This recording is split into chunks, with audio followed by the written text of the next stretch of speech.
Les images diaphanes de rêve, aux paupières closes, laissent entrevoir le plan opératif divin qui unifie le tout, tisse et entremêle de lumière et d'ombre les formes.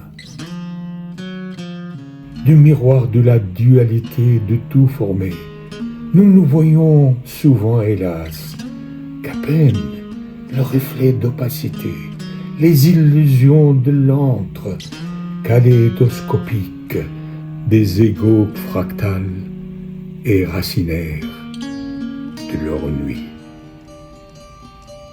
Mais l'autre côté psychique du miroir fertilise de nos de lumière le grain dur en l'état d'aveuglement, occultation de chaque un.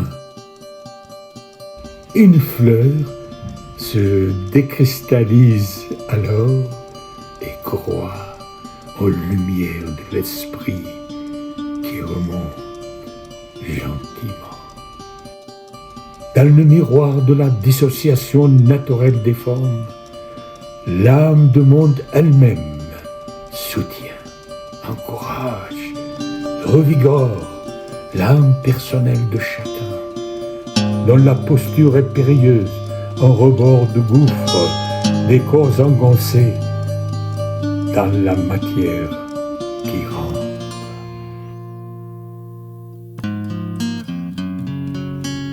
Quelque chose en elle, la chair âme, y voit clair heureusement, dans l'aveuglement, surveillée cependant, de toutes parts, elle entend rôler le cri signal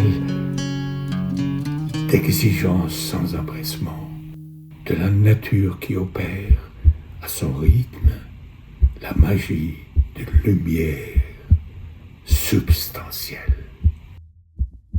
Elle dissout ainsi l'opacité des formes, fondée sur la dissociation de l'un, ayant consenti, sans que l'on sache trop pourquoi, à prendre corps d'expansion en miroir univers d'ombre et de lumière. Hors champ d'un tel miroir, le grand Dieu, Pantocrator, pointe le bout de son nez, comme un Graal, au creuset duquel toutes les formes émancipées, libres de prendre conscience d'elles-mêmes, peuvent revenir pour s'illuminer d'une conscience supérieure. Comment expliquer le chancre de la vie, si ce n'est par l'enfermement de la lumière qui sointe à peine en déjection organique mais fertile? Comment surtout ouvrir les cortoves et lubriques qui s'épandent, piteusement se contorsionnent, les plus souffrants de leur infirmité ne peuvent plus être dupes des enchantements, du peu de force de leur esprit. Le malin, on le voit, n'est qu'une forme biscornue, rabougrie en haillons, d'excroissances inverties, de l'esprit ralenti dans sa danse. Il incarne, comme on dit qu'un ongle est incarné, ce contre quoi chacun doit lutter, ne pas se laisser engluer dans les ténèbres qui finiront par s'éclairer. Le pouvoir de ricanement qui s'attribue n'est que la face de bouc cristallisée de la grande lumière. Le grand Dieu n'en pense pas moins, surveille le champ de l'or.